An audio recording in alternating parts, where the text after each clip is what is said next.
is commentator Sam Armstrong. Very, very good morning to you. Good morning. People were tweeting me on Monday, questioning where I was. Were you? They thought I'd been kidnapped. Exactly. No, well, I promise I'm we back had a here very today. good replacement. We had a very good replacement.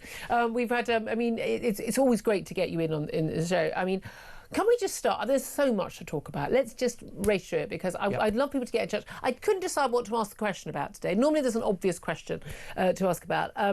But, I mean, a lot of people are saying, people in the know are saying, this China spy case story, that this is actually a much more significant story that have longer-term implications for our country, our security, our economy and everything than pretty much anything else we're discussing. But it's kind of hard to get your head around, isn't it? But the fundamental thing is we had two charges against two men, both of whom denied the charges. It is important. These are under the Official Secrets Act, basically. But basically, they needed convictions against Christopher Berry and Chris Cash, accused of passing secrets to Beijing, a foreign government.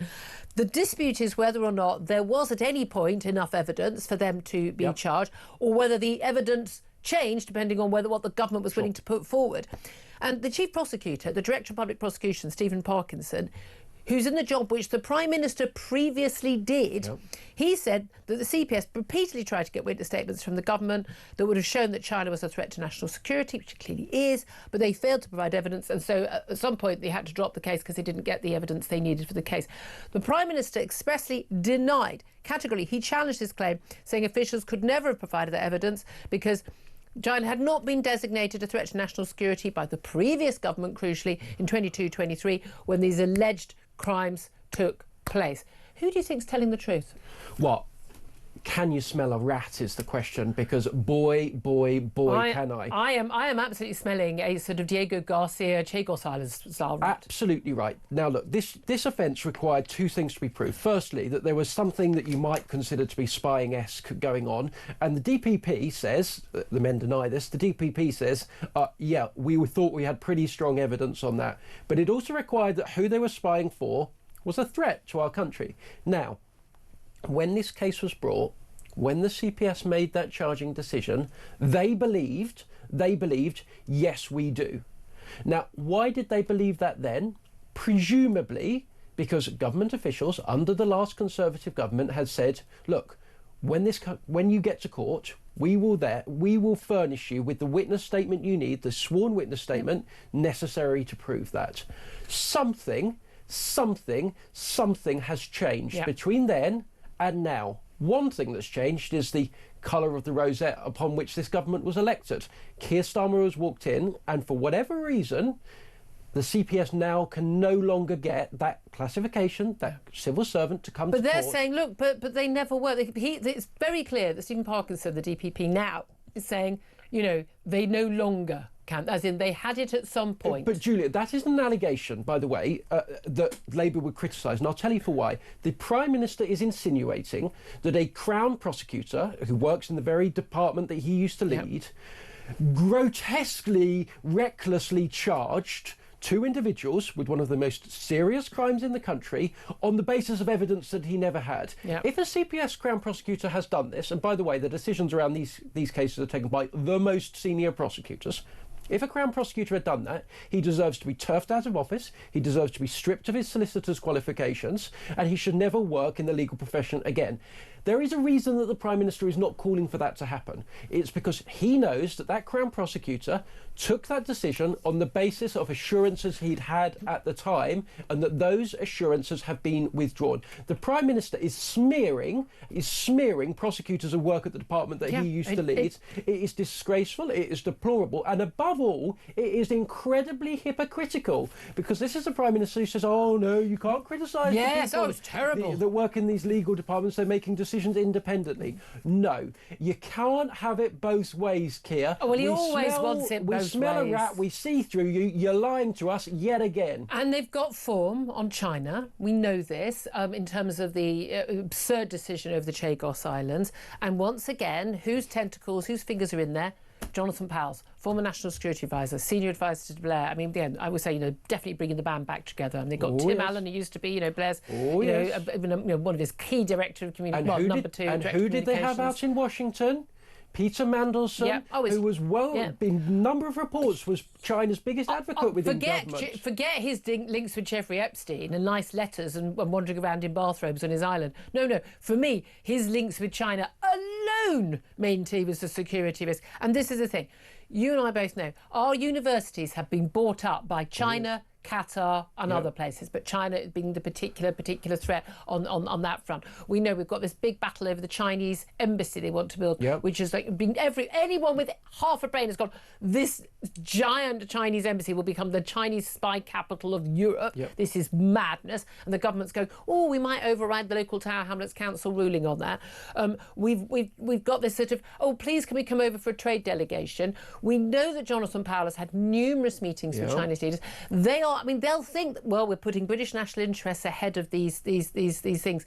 No, I'm sorry, you're not, because British national interests aren't just economic, they are security-led.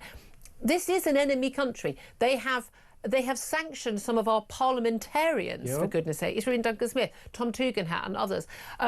It is untenable that we should continue. I mean, yes, let's keep talking. Jaw, better than war.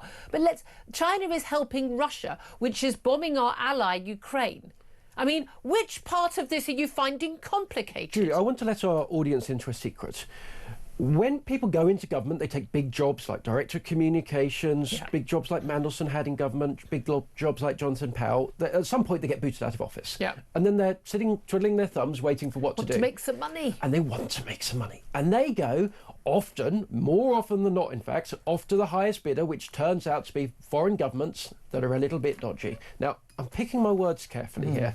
A bunch of the guys that had big jobs in the Blair administration went off to despotic, pretty shady regimes around the world. Now, I mean, Tony Blair hasn't been shy about some, quite. Never met a foreign despot he doesn't like. A few mil off this or that stan somewhere in the Caucasus. He loves the stands. Now, that would have been fine. I mean, a bit shady, if it wasn't the fact that all of these guys that had been in Blair had come straight back into government, and they're making decisions that just happen again and again to favour their old dodgy clients. And not just do that, they damage Britain. I mean, there's definitely more to be seen here. There always is. Whenever damage, we're like, oh, there's no story here. There's always a story. Love to hear your thoughts on this. 0344 499 1000. Again, wake up to Islamofascism threat on our streets and abroad. Wake up to the Chinese threat. Wake up to the Russian threat. Everyone needs to just wake up. This whole centrist dad, oh, if we could just chat to people and trade with people, everything's fine. You are living in cloud cuckoo land. You're the ones who got us into this mess. We are going to have to get ourselves out. Everybody needs a wake-up call about the threats we are facing at home and abroad. And anyone who's not paying attention and not waking up to that threat, you are also part of the problem. And it's as simple as that. And people like us have been talking about this. We go, oh, what are you going on about? What's the problem? Here's the problem. And in a few years' time, when China takes over Taiwan, we have to decide, what do we do?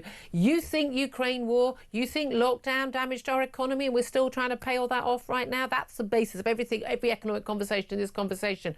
You ain't seen nothing yet. It's just madness. It really is. Let's talk about something else going on internationally. Just want to touch on the internationals very briefly, because we're going to talk to a guest about this in just a few moments as well. But there has been these talks in Egypt over Gaza. We have seen an exchange of the names of the prisoners and the hostages between the two sides. The big names, the big players are flying in today. That could give us some hope that there could be a deal. I mean, October the 7th, yes, it's the second anniversary of that horrific massacre. But the aftermath of that, I mean, I was so appalled yesterday watching a load of these protests that we saw on our streets. University campuses, Jewish students harassed.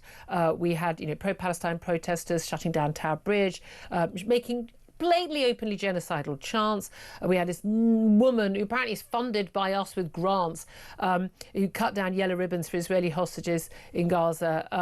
She's a taxpayer-funded student. We're paying for her. We're paying for this woman. The BBC put out an internal memo just referring to the October 7th attacks as escalations in the Israel-Gaza war. The October 7th was just an escalation. It was just a couple more rockets, wasn't it? I mean, if you don't think that some of these institutions are not and just ingrained with anti-Semitism, you're just not paying attention. Got this NHS doctor, this is Rama Al-Adwan. She posted a tweet glorifying the terror attack. I mean, blatantly. Then sent me a message saying, don't spend that £7,000 too quickly. Apparently, anyone who's supporting Israel versus murderous terrorists, it's not been a difficult moral call for me, I'm not going to lie. Apparently, we're getting paid. I'm telling you, I would be so rich if I got paid to give my opinions over and above. I get a payment for doing this job, and I'm allowed to give any sodding opinion I feel, and I only give the ones I honestly feel. If I don't, if I was told to give a different opinion, I can assure you I would say no. I'm pretty sure my bosses would attest to that. It is just extraordinary what's happened. Very, very few arrests, if any. The police just standing by as people dressed as terrorists, literally dressed up as terrorists, masked, shout horrific anti-Semitic things. This is happening on our streets, it's happening on our campuses. Students who, I mean, frankly, I'm not Jewish, but if I was a student at university and that was happening, I would be intimidated. I'd feel I can't speak freely without fear of attack. This cannot be allowed to go on. And Keir Starmer says he wants to make the Jewish community feel safe. He doesn't make the Jewish community feel safe. They don't feel safe, and rightly so, because this is now exploding in our faces. We need to get on top of this again, today, right now, this hour. Last week I had to walk through Liverpool Street Station just after 2 Jews had been brutally murdered on Yom Kippur by someone who apparently is an Islamic extremist. There was There was a protest there of pro-Palestinians, pretty frankly anti-Jewish people, who were stood no more than 5 metres away from the Kindertransport statues that commemorates the Jewish refugees that came to this country fleeing the Holocaust, children that came to this country. We all saw films about it, we all saw clips about it, we all cried about it when we watched those films. I certainly did. And I felt like crying again when I walked through Liverpool Street. I saw the sickness, the rot, the evil that has seeped into our national character. And these people shame us. They belittle our national identity. They betray the sense of fairness and decency that this country has been known for decades, if not centuries. And as far as I am concerned, if any of these people are here on visas, we need to be doing exactly what the US has done and sending them straight back home. We don't want them here. We don't like it. They need to go. It's a lot of young Brits, and it's not just sort of Muslims who've been radicalised. It is, you know, young white Brits, atheist Christians who've also been radicalised. And we need to get to the heart of this. What is going on in our education system, in universities, in schools, what's going on the BBC is broad sweep anti-Semitism on a daily basis. And if we don't tackle that, we are rotting in the core of our nation, and we've got to get on top of it. It's just simple as that.